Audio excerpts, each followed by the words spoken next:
மயிலாடுதுறை நகரின் முக்கிய நுழைவாயில் என்று கருதப்படும் காவிரி நகரில் உள்ள காரங்கபாணி ரயில்வே மேம்பாலம் பராமரிப்பு பணிக்காக கடந்த அக்டோபர் மாதம் 3ஆம் தேதி மூடப்பட்டது. இதனால் மயிலாடுதுறைக்கு மேற்கு பகுதியிலிருந்து வர மாப்படுகை ரயில்வே கேட் வழி மட்டுமே உள்ளது.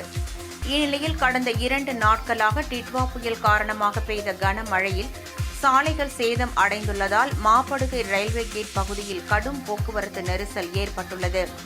இருபுறமும் சுமார் 3 கிலோமீட்டர் தொலைவிற்கு வாகனங்கள் அணிவகுத்து நிற்பதால் நீண்ட நேரம் காத்திருக்க வேண்டிய சூழல் உள்ளது.